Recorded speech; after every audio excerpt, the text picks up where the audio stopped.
আচ্ছা দাদা,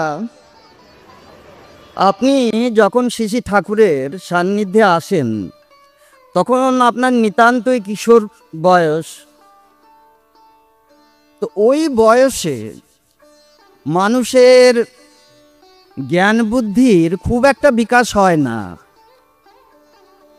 তো আপনি শ্রী ঠাকুরের মধ্যে কি দেখে আকর্ষিত হয়েছিলেন, এ প্রশ্ন সবার মনে রয়েছে। জ্ঞান বুদ্ধির বিকাশ আমার এখনো হয়নি। আমার এখনো পর্যন্ত জ্ঞান কি বুদ্ধি কি তা আমি বুঝতে পারি না। তবে এটুকু বুঝতে শিখেছি ৮০ বছর বয়সে বুদ্ধির মধ্যে বিপর্যয় আছে, আর জ্ঞানে কোনো বিপর্যয় নেই। বুদ্ধির মধ্যে বিপর্যয় আছে, জ্ঞানটা অনুভূতি সাপেক্ষ, তো সেই জন্য জ্ঞানে বিপর্যয়ের সম্ভাবনা খুব কম, কিন্তু বুদ্ধিতে প্রতি পদে পদে বিপর্যয়ের সম্ভাবনা বেশি। আমি আকৃষ্ট হইনি। আমার আমার খুব জন্মকাল থেকে যখন বড় হচ্ছি তখন আমার একটা ক্রনিক ডিজিজ ছিল। আমার দুটো নাক দিয়ে যে কোনো সময় ব্লিড করত, এবং ভারতবর্ষের অন্যতম বিশেষজ্ঞ, তার নাম ডক্টর এস.কে. নাথ চৌধুরী। তিনি আমাদের সতীর্থও ছিলেন। তিনি পূজ্যপাদ কাজলদাস ঠাকুরের কনিষ্ঠ আত্মজের শিক্ষকও ছিলেন। তিনি আমাকে দেখছেন। আমার বাবা ঠাকুরের হেমায়তপুর থেকে দেওঘর পর্যন্ত অবিচ্ছিন্ন অচ্ছেদ্য এক ভক্ত শিষ্য পার্শ্বদ প্রবর অন্যতম। তিনি ডক্টর নাথ চৌধুরীকে বলেছিলেন যে এটা কি কোনো সমাধান হবে না? উনি বললেন বিদেশে চিকিৎসা হতে পারে, কিন্তু সেটা নিশ্চয়তা কিছু নেই। আমার মা সে সময় বলেছিলেন যে ঠাকুরকে গিয়ে একবার বলো। আমার বাবা বললেন আমি এটা ঠাকুরকে বলতে পারবো না। আমি প্রথম যখন বাবার কাছে বায়না করলাম, এত সমীহ, এত সশ্রদ্ধ ব্যক্তিত্ব ছিলেন, অথচ এত বন্ধপ্রতিম ব্যবহার ছিল, কিন্তু সমীহ করতাম। তবুও সমীহের গণ্ডি অতিক্রম করে বাবাকে বললাম আমি তোমার সাথে দেওঘর যাব। বাবা আপত্তি করলেন না, আদরের সাথে নিয়ে আসলেন। প্রথম সময়কালটা সন্ধে ৮টা থেকে ৮:১০টার সময়। এই সময়কালে আমার জীবনে প্রথম আমি পরম প্রেমময় বলে যাকে চিনি, জানি, বিশ্বাস করার চেষ্টা করি, অনুভব করার চেষ্টা করি, ওই অসীম অনন্তকে সসীম শাখার বিগ্রহের ভেতরে তাকে প্রথম সন্দর্শন করলাম। ঠিক ৮টা থেকে ৮:১০টা আমি আকৃষ্ট হইনি। ৮টা থেকে ৮:১০টা আমার নাকটা শিরশির করতে লাগলো। নাকটা যখন শিরশির করলো, এটা তখন আমি বুঝতে পারলাম আমার ব্লিড করবে। সাইমultaneously আমার বুকের দুটো পাঁজরে সমস্ত ক্লট করে আসছে, দম বন্ধ হয়ে আসছে, শ্বাস বন্ধ হয়ে আসছে, কথাবার্তা আটকে যাচ্ছে। আমি নাকটাকে এরকম করে ধরে আমি উঠতে চেষ্টা করছি। ঠাকুর এইদিকে বসে এইদিকে কথা বলছেন। আজকেও কি আশ্চর্য, আমি বরাবর শ্রী ঠাকুরের ডান দিকে বসে অভ্যস্ত, বরাবর। আজকেও পরমপিতার ডান দিকে আমি বসেছি। আমি জানি না তো এখানে বসতে হবে, আজকেও এখানেই বসেছি, সেদিনও এখানেই বসেছিলাম ডান দিকে। অল অফ এ সাডেন তিনি বাঁ দিক থেকে ডান দিকে আমার দিকে তাকালেন, এরকম করে ইশারা করলো। আমি নাকটাকে চেপে ধরে শুধু বলতে পেরেছিলাম আমার না বুকে খুব ব্যথা। উনি কোনো একটা হাঁটুর ওপরের দিক ঝুঁকে গিয়ে একটা অদ্ভুত মিষ্টি হাসি ঠোঁট দিয়ে সারা মুখমণ্ডলে ছড়িয়ে দিয়ে কেটে কেটে উচ্চারণ করলেন, তোমার বুকে আর ব্যথা করবে না। আপনাদের বিশ্বাস করা আপনাদের উপর নির্ভর করবে। ধীরে ধীরে আমার বুকের সমস্ত চাপটা কমে গেল। তারপরে আমি বললাম আমার নাক দিয়ে এখনই হরহর করে রক্ত বাড়াবি। ঠিক একই ভঙ্গিতে বললেন তোমার নাক দিয়ে আর রক্ত বাড়াবে না। আমার নাক দিয়ে শিরশির ভাবটা সঙ্গে সঙ্গে কমে গেল। অবিশ্বাস কি জিনিস, সংস্কার কি জিনিস, বুদ্ধি কি জিনিস, সেই মুহূর্তে ডান হাতে তর্জনে গিয়ে উনি বলি ওদিকে ঘুরে গেলেন। আমি নাকের মধ্যে আঙুল দিয়ে দেখছি রক্ত বেরিয়েছে কিনা। রক্ত বেরোয়নি। আমার 16খানা ড্রপ এই নাকে দিতে হতো ডক্টর নাথ চৌধুরীর প্রেসক্রিপশন অনুযায়ী দিতে হয়। তিনি মুহূর্তের মধ্যে আমার দিকে ঘুরে ভুরু কুচকে একটু বিরক্তির সঙ্গে ভৎসনা এবং তিরস্কার করে বেহুদ্দে করে গা, হাত ধোয়া, মুখ ধোয়া, হাত ধো, গলা ধো, কুলকুচি কর, সারা বেহুদ্দে করে কর। আমি গেলাম, আমি এটুকু ফিল করলাম ইনি আমার ব্যাধি মুক্ত করার এক অন্যতম অস্তিত্ব। আকৃষ্ট হইনি। ইনি বলেছেন মানুষ আমার সাথে রিলেটেড হয় প্যাশনেট ক্রেভিংস নিয়ে, তার স্বার্থ পরিপূরণের জন্য। আমিও তাই ছিল। তারপরে যখন প্যাশনেট ক্রেভিংসটা ইভলভ করতে থাকে তখন কম্প্রোমাইজিং অ্যাটিটিউড আসে। তারপরে যখন অনুভূতি সাপেক্ষতা আরও আরও কনসেন্ট্রেট হয় তখন মানুষ পারভেজিং অ্যাটাচমেন্টে যায়। এই আমার প্রথম আকৃষ্ট হওয়ার বিষয়। নেক্সট। তো এখানে প্রশ্ন হচ্ছে যে ধর্মের প্রকৃত সংজ্ঞা শ্রী শ্রী ঠাকুরের দৃষ্টিভঙ্গিতে কি? খুব সুন্দর জিজ্ঞাসা ডক্টর সুখেন্দ্র পানি, শ্রদ্ধেয় ডক্টর সুখেন্দ্র পানির। প্রথমে আমার একটা ব্যক্তিগত অভিজ্ঞতার কথা বলে নিই। ভারতবর্ষের ব্যক্তিগত অভিজ্ঞতা অখণ্ড, অমলিন, অকৃত্রিম সমস্ত ভাব এবং মতকে নিয়ে যিনি সাকার মূর্তিতে প্রবর্তন করতে পৃথিবীতে আবির্ভূত হয়েছিলেন, পরম প্রেমময় শ্রী শ্রী ঠাকুর অনুকূল চন্দ্র, আফটার ডেমাইজ, কিছুদিনের মধ্যে, ডেমাইজ মিনস তার প্রকট প্রত্যক্ষ রূপটা অপ্রত্যক্ষ এবং অপ্রকট হলো। তিনি কখনো ডেমাইজ হন না, আদর্শ কখনো অস্তাচলে যায় না। তার অপ্রত্যক্ষ অপ্রকট রূপ যখন আমাদের কাছে প্রতিভাত হলো, তখন যে সৎসঙ্গ আন্দোলন, আমি সক্রিয় মাঠে পথে চলা মিছিলের সাথে মানুষ, আমি তখন শুনতাম ইষ্টভৃতি পাঠানো সংগঠনের সতীর্থ হিসেবে আমি বর্দার দিকে, ঠাকুরের বড় ছেলে পূজ্যপদ বর্দার দিকে, আমি পূজ্যপদ ছোটদার দিকে, ঠাকুরের মেজো ছেলে, ঠাকুরের ছোট ছেলে আমি পূজ্যপদ কাজলদার দিকে। এটা ভারতবর্ষের অভিজ্ঞতা। আমার বাংলাদেশের অভিজ্ঞতা এই সাম্প্রতিক গত দোলে আমি যখন বাংলাদেশ পরিক্রমা করছি, 1996 সাল থেকে লাগাতার পরিক্রমা করেছি, গোটা বাংলাদেশে যখন পরিক্রমা করছি, এসব আমার আত্মীয়বৃন্দ, পরমাত্মীয়বৃন্দ, ভক্তবৃন্দ আমাকে বলতেন, জয়গুরু প্রণাদা, জয়গুরু, আমি হচ্ছি এখানকার সভাপতি, আমি হচ্ছি ওখানকার সম্পাদক। এই শুনতে শুনতে লাস্ট বাংলাদেশের শেষ প্রান্ত কক্সেস বাজারে যখন গেছি, সেখানে উৎসবে শুনলাম আমি হচ্ছি এখানকার সভাপতি, ওখানকার সম্পাদক। আমি তখন জিজ্ঞেস করলাম, আপনার বাবা বা আপনার মা আপনাকে কোনো নাম দেয়নি? আপনি কি সভাপতি সরকার, না সভাপতি মণ্ডল, না সম্পাদক বিশ্বাস, আপনি কি? আপনার বাবা মা কোনো নাম দেয়নি? তখন হেসে বললেন যে হ্যাঁ, আপনার ফার্স্ট পরিচয় হচ্ছে আপনি শ্রী শ্রী ঠাকুর অনুকূল চন্দ্রের শিষ্য। ঠিক এখানেও ঠাকুর আমাদের একটা বীজ মন্ত্র দিয়েছিলেন, কতগুলো আদর্শ আমাদের কাছে দিয়েছিলেন। আমরা তাকে পটলি করে কলঙ্কিতে তুলে দিয়ে আমি এই সংগঠনের, আমি সেই সংগঠনের, এইভাবে মাত্র 137 বছরের মধ্যে এই সিনারিও আমরা, এই ফেনোমেনা আমরা দেখতে পাচ্ছি। সুতরাং আমাদের কল্পনা করতে অসুবিধা হয় না, মর্যাদা পুরুষোত্তম থেকে অবতার বরিষ্ঠায় পর্যন্ত এত দীর্ঘ বছরে, এই সামান্য কয়েক বছরে 137 বছরের যে সিনারিও হয়, তাহলে এত দীর্ঘ বছরের মধ্যে কি হতে পারে, এটা তো অনুমান আমরা নিঃসন্দেহে এক মুহূর্তে করতে পারি। সেকেন্ডলি, ঠাকুর আমাদের কাছে খুব পরিষ্কারভাবে, স্বচ্ছভাবে উপস্থাপিত করেছেন। এই যে আকাশে মাথার ওপরে এখন সবার ফ্যান চলছে, এটা ফ্যান চলার সময় নয়, কিন্তু আমাদের প্রাকৃতিক ধর্মকে আমরা লঙ্ঘন করেছি। আমরা যে জল খাচ্ছি টেবিলের ওপরে, এখানে H2O না হলে জল হয় না, এটা আমরা প্রত্যক্ষ করছি এখানে। ঠিক একইভাবে মাটির উপরে দাঁড়িয়ে আছি, বসে আছি, এখানে মাটির একটা ধর্ম আছে। রাজনীতি যারা করে, রাজনীতির একটা ধর্ম আছে।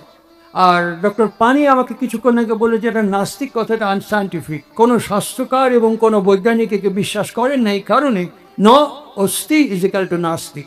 আমার তো কাঠামো নিয়ে, আমার এক্সিস্টেন্স নিয়ে আমি কথা বলছি, অথচ আমি নাস্তিক। আমি বলতে পারি আমি মতবাদকে স্বীকার করি না, মেবি এটা হতে পারে। আমি এই দর্শনকে বিশ্বাস করি না, মেবি হতে পারে, কিন্তু আমি নাস্তিক, কথাটা আনসাইন্টিফিক এবং অশাস্ত্রীয়। আমার অস্তি আছে, অথচ অস্তিত্বকে অস্বীকার করছি, এটা সম্পূর্ণ বৈজ্ঞানিক এবং স্বাস্থ্যকারকেও বিশ্বাস করবে না। সেকেন্ডলি, এই যে জীবনেরও একটা ধর্ম আছে, সেই মর্যাদা পুরুষোত্তম থেকে বর্তমান পুরুষোত্তম পর্যন্ত যুগ কাল সময় অনুযায়ী তাকে রিপ্রেজেন্ট করে, তাকে এক্সিকিউট করে।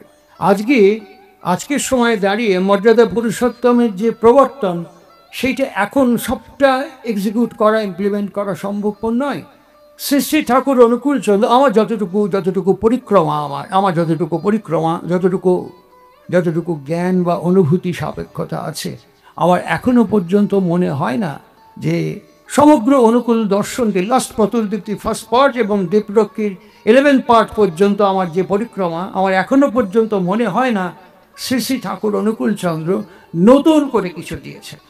যা তিনি দিয়েছেন প্রত্যেকটি কোথাও বেদ, কোথাও উপনিষদ, কোথাও ব্রহ্মসূত্র, কোথাও মনুসংহিতা ইত্যাদি অষ্টাদশ পুরাণ কোথাও না কোথাও থেকে তাকে বর্তমান যুগোপযোগী করে রেনোভেট করেছে। তিনি নতুন করে কিছু দিয়েছেন তা যেমন নয়, সাইমultaneously বৈদিক মতের সাথে শান্ত মতের যে চিরবিরোধ, শান্ত মত এবং বৈদিক মতের সঙ্গে যে বিভাজন, তিনি তার অসাধারণ সংযোজন এবং সেতুবন্ধন তৈরি করতে পেরেছেন বর্তমান যুগ পুরুষোত্তম। আমাদের অনভিজ্ঞতা এবং অজ্ঞান দিয়ে আমরা একে এক্সপ্লোর করতে বা ডিসকভার করতে পারিনি। তার ফলে হয়েছে কি, সম্প্রদায় সেই সময় ছিল কিন্তু সামান্য একটু সময় নিচ্ছি এই গ্লানিযুক্ত কথার সঙ্গে একটুখানি আপনাদের কাছে সময় ভিক্ষা চাইছি, একটু রেকল করব। সমন্বয়াচার্য অবতার বরিষ্ঠায় তিনি ভক্তজন সঙ্গে আছেন। অনেকে বলেন যে রাশিয়ার লিও টলস্টয় ছোট গল্পের জনক এবং শ্রেষ্ঠ ছোট গল্পকার। মতান্তরে অনেকে বলেন বিশ্বকবি রবীন্দ্রনাথ অন্যতম বিশ্বের মধ্যে শ্রেষ্ঠ ছোট গল্পকার।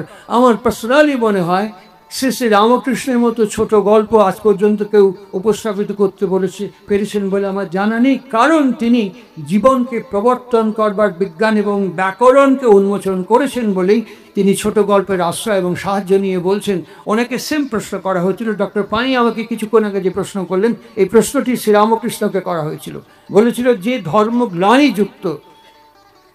ধর্মগ্লানিযুক্ত হয়ে যাবে নিয়ার ফিউচারে, আমি তাকে গ্রহণ করব কেন? সম্ভব আমি যুগে যুগে কখন যখন ধর্মের গ্লানি হবে, তা যেটা গ্লানি হবে আমি তাকে অ্যাকসেপ্ট এবং অ্যাপ্রিসিয়েট করবো কেন?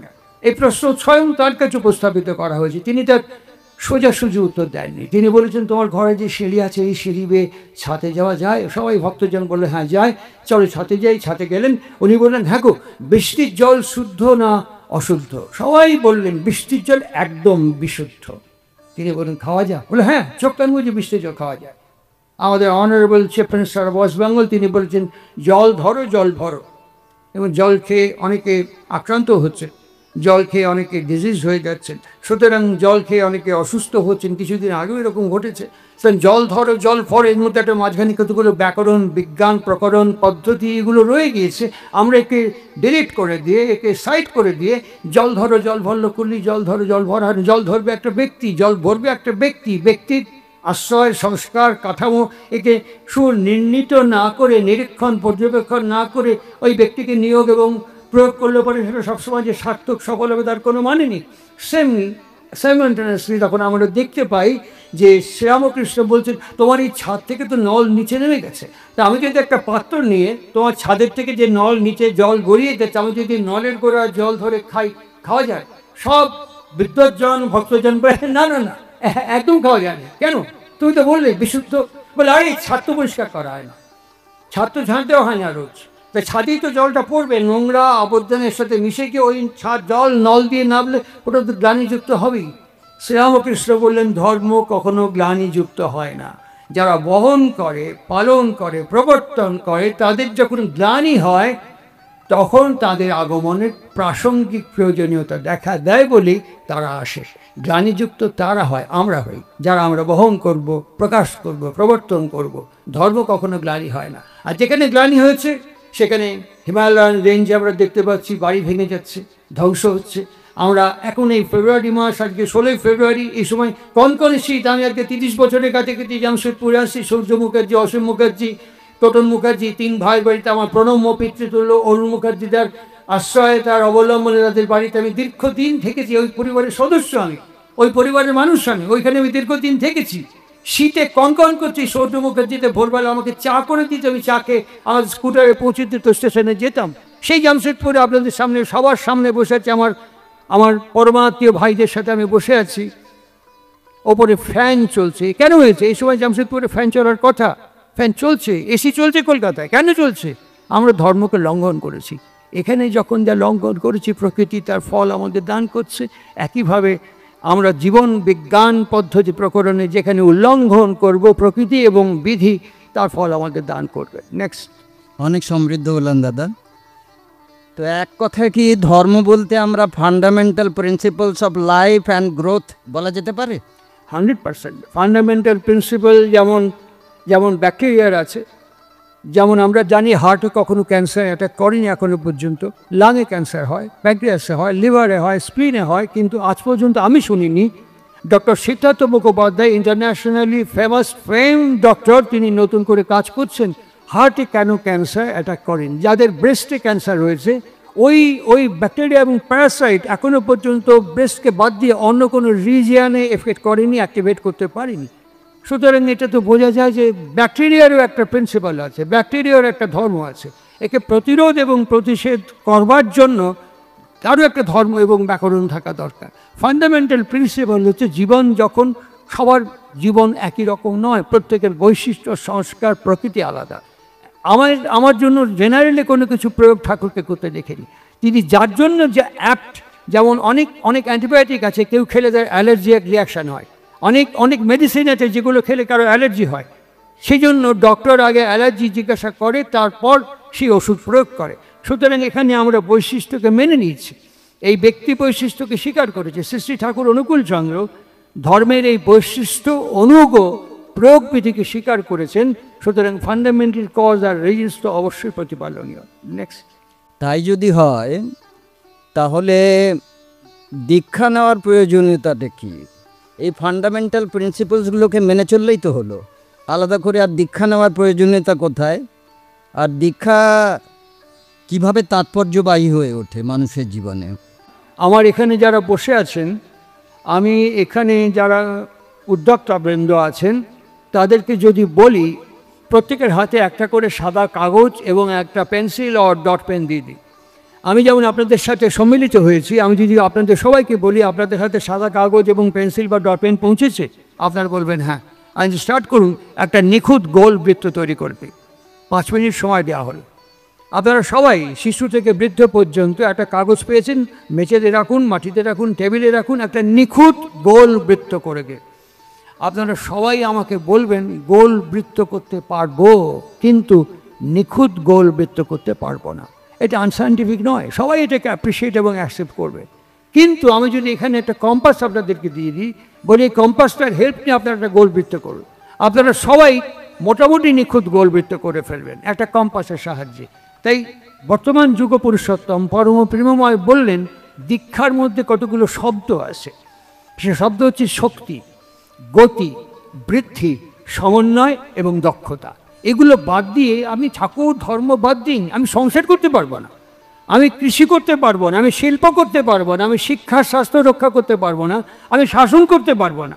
সুতরাং শক্তি, গতি, বৃদ্ধি এবং দক্ষতার সমন্বয় যদি আমার না থাকে, আমি আমার নিজেকে বাঁচাতে পারবো না। আমি যদি অতি প্রয়োজনীয়ভাবে ড্রিঙ্ক করতে থাকি, আমার লিভার সিরোসিস হতে বাধ্য ডক্টরের নির্দেশ যদি না শুনি।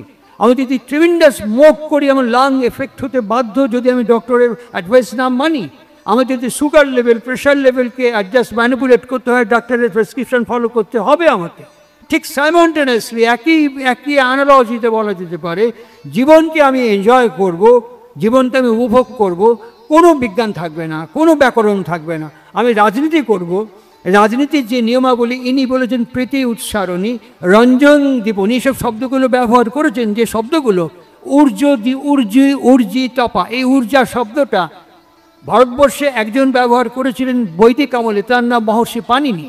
তারপর থেকে ওটা ডাস্টবিনে পড়েছিল শব্দটা। বর্তমান যুগ পুরুষোত্তম একই সঙ্গে শুধু জীবনকে বৃদ্ধি করেননি, বাংলা সাহিত্য, বাংলা শব্দকোষকে অতি মাত্রায় সমৃদ্ধ করেছেন। আমার কথা নয়, আমাদের পশ্চিমবঙ্গের দেশ পত্রিকা সমস্ত বিশ্বব্যাপী যে খ্যাতি, তার অনারেবল এডিটর ছিলেন মিস্টার অমিতাভ চৌধুরী উনি, এবং ওনার সামনে আমি এবং আমার প্রণম্য অগ্রজ শীর্ষেন্দু মুখোপাধ্যায় দুজনে ছিলাম। উনি বলছেন, শীর্ষেন্দু, তোমার ঠাকুর বাংলা ভাষাকে সমৃদ্ধ করে তুলেছেন তার ভাষা প্রয়োগের মধ্য দিয়ে। বিশ্বকবি একটা শব্দ প্রয়োগ করেছেন দয়া শব্দটাকে, দয়ালি এবং দয়ালু। উনি এই শব্দটাকে জাস্ট ওই একটা দীর্ঘইকার বসিয়ে দই শব্দ উচ্চারণ করেছেন। ইনি বাংলা ভাষায় বিশ্বকবি একটি শব্দ নতুন প্রয়োগ করেছিলেন লালিমা বলে, যেটা ব্যাকরণগত অসিদ্ধ। আমার প্রত্যক্ষ অভিজ্ঞতার ডক্টর প্রতাপচন্দ্র ভারতবর্ষের প্রাক্তন শিক্ষামন্ত্রী, তিনি রাশিয়া সফর করে নেদারল্যান্ডে বসে ঠাকুর বসে আছেন। শ্রী ঠাকুর বলছেন, দেবী ওনাকে শোনাবি নাকি? উনি বলেন, ঠাকুর একটা সম্প্রতি শব্দ ব্যবহার করছেন, মোস্ট প্রবাবলি দর্শন বিধানের মধ্যে এই শব্দটা ব্যবহার করা হয়েছে। তার মধ্যে তিনি একটা শব্দ ব্যবহার করেছেন, মূর্ত না, ময় দীর্ঘ তয়তা রেফ মধ্যে নয় আকার। শব্দটা ব্যাকরণগত ভুল, একদম এখনও ভুল, এখনও শব্দটা ব্যাকরণগত ভুল। ঠাকুরের 4টে অভিধান ছিল, একটা শব্দ রত্নকোষ প্রকাশিত হয়েছে, একটা বাগর্থ দীপিকা, আর দুটো অপ্রকাশিত, ধাতু দীপনী এবং ধাতু কৌমুদী। একটা ডক্টর বৈদ্যনাথ শীল করেছেন, একটা মিস্টার পঞ্চানন সরকার করেছেন। এই দুটো অপ্রকাশিত, বাকি দুটো প্রকাশিত। একটা দেবীপ্রসাদ মুখোপাধ্যায় মানে আমার সম্মানীয়, কিছুদিন আগে প্রয়াত হয়েছেন, আর একটা সৎসঙ্গ পাবলিকেশন থেকে বেরিয়েছেন। এর মধ্যে দেখবেন এখনও শব্দটা ভুল। ঠাকুর বললেন ডক্টর চন্দ্রকে এই শব্দটা, উনি এরম করে হাতটা দেবীদের দিকে বাড়িয়ে বললেন, বিশ্বকবি যখন লালিমা প্রয়োগ করেছিলেন তখনও ব্যাকরণ যারা বিশারদ তারা বলেছে এই শব্দটি ভুল। এখন ব্যাকরণ শব্দটিকে আত্মীকৃত করে নিয়েছে। আপনি শব্দটাকে আপাতত নিপাতনে সিদ্ধ করে রেখে দিন, আগামী দিনে ব্যাকরণীকে বরণ করে সমৃদ্ধ করবে, আপনাকে ভাবতে হবে। ঠিক সেই পদ্ধতি প্রক্রিয়াতে, সেই পদ্ধতিতেই ঠাকুর যা প্রবর্তন করেছেন আমাদের কাছে, যা আমাদের কাছে উন্মোচন করেছেন, এটা এখন বিশ্ব এবং মানুষ স্বীকার করুক বা না করুক, একটা এমন সময় কি দাঁড়াবে, বিয়ে করেছি, বউ, স্বামী, সংসার, পুত্র, পরিবার, আমি চাকরি করছি, আমার ওপরওয়ালা, আমার নিচে অধস্তন, আমার পরিবেশ প্রতিবেশী, আমি ব্যবসা করছি, আমার কাস্টমার, আমার মহাজন, আমার ক্রেতা বিক্রেতা ইত্যাদি, যে যে ফিল্ডে কাজ করছি, প্রত্যেকেই প্রত্যেকের মতো সংকট এবং সমস্যা অনুভব করছে। এই সমস্ত বিষয় আজ, আগামীকাল এবং আগামী অনাগত কালে কি রূপরেখা ধারণ করতে পারে, পরম প্রেমময় তার 150 অতিক্রান্ত বাণী গ্রন্থ আলোচনা মালার মধ্যে পরপর সমস্ত বিধৃত করেছেন। 1 ঘন্টা সময় এত ইলাবোরেট ইলাস্ট্রেট করা সম্ভবপর নয়। আমি চুম্বকে এটুকুই বললাম। নেক্সট। ধর্ম এবং রিলিজিয়াস, এই দুটো শব্দ কি সমার্থক? একদমই না। রিলিজিয়ান মানে রিলিগারেট করা, পুনর্যোজনা করা, রিলিগারেট করা। আমার মোবাইল কানেকশন এয়ারটেল ছিল, আমি ওটা রিলিগারেট করলাম ভোডাফোনের সাথে, আমি বিএসএনএলের সাথে করলাম। এটা একটা বিষয়, মোবাইল অ্যাক্টিভ থাকলো কিন্তু আমি কোম্পানি চেঞ্জ করে ফেললাম, জিও তো করে ফেললাম, এটা একটা বিষয়। সুতরাং ধর্ম এটা বিষয় নয়।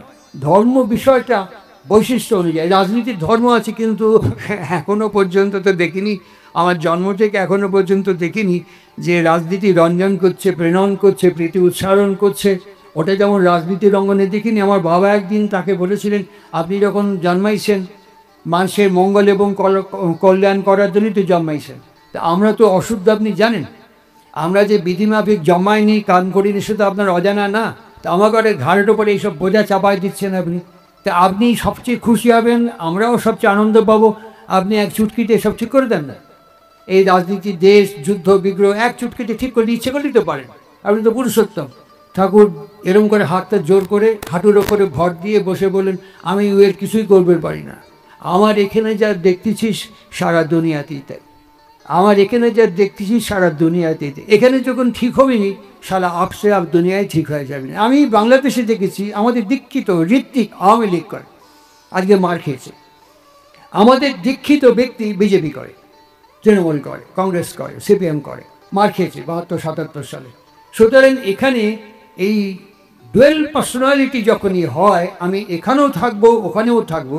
আমাদের সৎসঙ্গের মধ্যে কিছুদিন আগে, আমি নামটা উচ্চারণ করব না, আমাকে ওভার টেলিফোন জিজ্ঞেস করছেন, আমি সবার কাছে মার্জনা চেয়ে বলছি, আমি যে আলোচনার প্রাসঙ্গিকতা নিয়ে বলছি, আমাদের লেভেলটা কোনখানে সেটা এক্সপোজ করার জন্য বলছি। আমাকে বললেন যে আমাদের এখানে এই হলো সেই হলো, আমি আপনার প্রত্যেক দিন ইউটিউব দেখি। আলাম সব কথা ছাড়, তোমরা তো একটা ছবি রাখো, ভাই আমরা তো একটা ছবি রাখি, তোমরা তো ক্রিটিসাইজ করো। বলে হ্যাঁ, মানে আমাদের একটাই ছবি, এবং আমরা পেয়ারের মধ্যে বলি, মৎস্য কুর্ম থেকে শুরু করে একদম অনুকূল চন্দ্র পর্যন্ত বলে একটাই ছবি আমরা রাখি।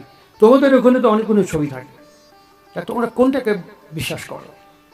তা বললেন বর্তমান নির্দেশ অনুযায়ী, তার পূর্ব পরম্পরার নির্দেশ অনুযায়ী বর্তমান যিনি আমাদেরকে গাইড করছেন সাংগঠনিকভাবে, তাকে বিশ্বাস করি আমি, ব্যাস সিনসিয়ারলি বিশ্বাস করো। ঠাকুর বলেছেন সিনসিয়ার মিলন সম্ভব, সিনসিয়ার ইনসিনসিয়ার মিলন হতে পারে না, এটা কখনই হওয়া সম্ভবপর নয়। সুতরাং খুব ভালো করে বিষয়টা বুঝবেন।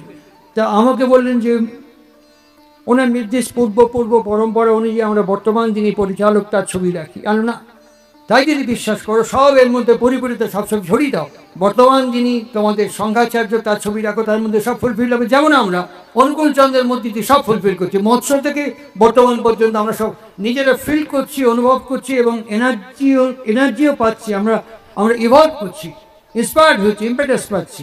তোমরা ধন্দে পড়ে গিয়ে বলছি তাহলে কি হবে? আল্লাহ তোমার বিশ্বাসে গণ্ডগোল, তোমার বিশ্বাসে গণ্ডগোল। এই যে বিশ্বাসে গণ্ডগোল, এইখান থেকে আমাদের যত বিকৃতি, যত ব্যভিচার আমাদের শুরু হয়।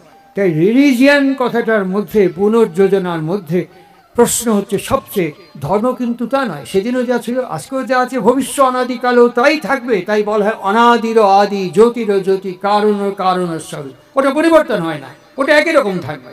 আমাদের বুদ্ধি প্রয়োগ করলেই পরিবর্তন হবে। পৃথিবীকে তো আমরা কলঙ্কিত করেছি, এখন চাঁদে পাড়ি দিয়েছি ওটাকে দূষণ করার জন্য।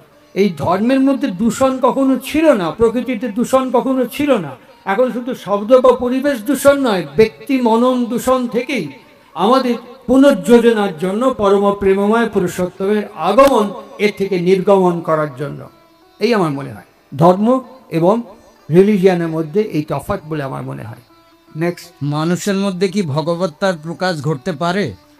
মানুষ তো স্বতঃস্ফূর্ত ভগবান, মানুষ তো জন্ম থেকে অটো ভগবান। কেননা এখানে নজ্ঞানজ্ঞে আমি শুনেছি ঠাকুর একজনকে বললেন, এই তুই আমার এক্ষুনি 2000 টাকা দিবে পারিস? ও বলে আগে হ্যাঁ এক্ষুনি নিয়ে আয়। ছুটে গিয়ে ঘন্টাখানেক পরে 2000 টাকা দিল। আমি জীবনে এখনো পর্যন্ত এরকম অস্তিত্ব দেখিনি। ওই প্যারিদাকে দেওয়ার পর উনি প্রণাম করে মাথাটা তোলার সঙ্গে সঙ্গে ঠাকুর এরকম করে ঝুঁকে গিয়ে বলছেন হাতে এরকম করে, শোন তুই যে আমার 2000 টাকা দিলি, আমি কিন্তু তোর ধার ধারি না, বুঝতে পারিস? আমি এরকম ব্যক্তিত্ব দেখিনি। আমরা জানি যে 2000 টাকা দেবো, ধার ধারবে, আমার ধার ধারবে, কিন্তু 2000 টাকা দেওয়ার পর ধার ধারি না বলার মতো ব্যক্তিত্ব আমার জীবনে একজনকে এখনো পর্যন্ত দেখেছি। উনি বল, না না আপনি কী বলছেন, আপনি আমার আমার 14 পুরুষ উদ্ধার হয়ে গেল আপনি চাওয়াতে, আমার 14 পুরুষ উদ্ধার হয়ে গেল চাওয়াতে। এই যে তিনি বললেন, এটা একটা প্রকাশ। ভগবান কথাটার জাস্ট একটা কোয়ালিফিকেশন। যারা ঠাকুরকে ভগবান বলে তাদের বোধ এবং বিশ্বাস এবং অনুভূতি অনুযায়ী বলে। ভগবান ব্যাস, ভগবান বশিষ্ঠ, ভগবান বিশ্বামিত্র, ভগবান শাণ্ডিল্য, ভগবান ভরদ্বাজ, এদের ভগবান বলে চিহ্নিত। এটা একটা কোয়ালিফিকেশন। যেমন টিচার, প্রফেসর, ডক্টরেট, আগে MBBS করলে ডক্টরেট হয় না, প্রফেসর হলে তখন ডক্টর বলা হয়, তার আগে ফিজিশিয়ান বলা হয়। এই যেমন কোয়ালিফিকেশানের ডিগ্রি আছে, এরকম ভগবত্ত ঐশ্বর্য যার যত সমন্বিত, ব্যক্ত, বিকশিত এবং প্রকাশিত, তিনি ভগবান বলে আখ্যায়িত এবং প্রতিভাত হয়েছেন আমাদের কাছে। ঠাকুর ভগবান না, ঠাকুর ভগবান ছাড়িয়েও শ্রীমদ্ ভগবদ্ গীতায় যেটা বলেছেন অর্জুনকে, যে খর অক্ষর পুরুষোত্তম, তারপরে পরমেশ, যাকে ঈশ্বর বলে চিহ্নিত করা হয়। আমার ব্যক্তিগত বোধ বিবেচনা অনুযায়ী আমার দর্শন এবং চলমানতার মধ্যে যা আমি বিশ্বাস থেকে অর্জন করতে পেরেছি, তিনি সেই ব্যক্তিত্ব বলেই আমার মনে হয় যে তিনি সেই অস্তিত্ব, যার ভেতর থেকে হোয়াট ইজ ভগবানত্ব, হোয়াট ইজ পুরুষোত্তমত্ব, হোয়াট ইজ ঈশ্বরত্ব, যা একটু একটু করে প্রকাশিত হয়। এই প্রসঙ্গে বলি, আমি একজনকে দেখেছি, তিনার নাম শ্রী শ্রী ঠাকুর অনুকূল চন্দ্র। এই যে আমরা কথা বলছি না, এরকম হৃদ্য উদ্দীপনী কথা যখনই হতো, এটা কিসের প্রকাশ আমি জানি না, বলতে পারবো না, আমি বর্ণনাও করতে পারবো না। সমস্ত শরীর থেকে একটা দ্যুতি, একটা আভা, একটু একটু অনেকটা হালকা কুয়াশার মতন একটু একটু শরীর থেকে একটা বলয়ের মতন শরীরের চারিদিকে ঘুরতো। রঙটা যদি জিজ্ঞেস করেন, শব্দ দিয়ে বর্ণনা করতে গেলে পরে অনেকটা নীল, আকাশি, সাদা, হালকা, অ্যালয় করলে যেরকম কালার দাঁড়ায়, অনেকটা সেই জাতীয় কালার। আমি ঠিক বলতে পারলাম না, বলা সম্ভব না আমার পক্ষে, কোনো ভাষা নেই। এইটা কিছুক্ষণ বিকৃত হতো, একটা গোল বৃত্তাকার বলার মতন, আবার ওটা ডিজলভ হয়ে যেত। এইরকম তার ভেতরে দেখি, যেটি কিসের প্রকাশ আমি জানি না। আর ভগবত্তা, ঐশ্বর্য, বৈভব, এ আমাদের প্রত্যেকের মধ্যে আছে। একটা নদ্যানগদি বলি, দেখুন বাইরে কত গল্প হচ্ছে, দেখুন কত ফ্যান চলছে, কত শব্দ হচ্ছে, যারা এখানে অনেকে ফিসফিস করছে, অনেকে কথা বলছে, কিন্তু যারা আমার কথা শুনছেন, এই সব শব্দকে অতিক্রম করে আমার কথাটাই তারা কানের মেমব্রেনে রিসিভ করছে, আর কারো শব্দ নিচ্ছেন না, আসছে কানে মেমব্রেনে ধাক্কা মারছে, কিন্তু এই প্রত্যেকটি শব্দকে আপনারা ডিফাই এবং ডিসকার্ড করে দিচ্ছেন অটো। এটা আপনাকে ঈশ্বর তৈরি করে দেননি, এটা ক্যাপসুল দেওয়া হয়নি, ইনজেক্ট করা হয়নি, অটো ভেতর থেকে আসছে। অতএব ভগবত্তাকে অর্জন করতে গেলে যে বিধি বিজ্ঞান ব্যাকরণ পদ্ধতি প্রয়োজনীয় জীবনের পক্ষে, তিনি সেই প্রেসক্রিপশনটা আমাদের করেছেন। এখন মানুষের অপশনের উপর তিনি ছেড়ে দিয়েছেন। মানুষ যদি তার মঙ্গল কল্যাণ অস্তিত্বকে সুন্দর সমন্বিত সুঠাম করতে চায়, তবে সে অ্যাকসেপ্ট এবং অ্যাপ্রিসিয়েট করবে, না করলে করবে না, তার উপরে। শ্রী শ্রী ঠাকুরের গান, বাণীসহ সৎসঙ্গ এবং সনাতনী বিভিন্ন ভিডিও পেতে সৎসঙ্গ মিউজিক চ্যানেলটি অবশ্যই সাবস্ক্রাইব করুন।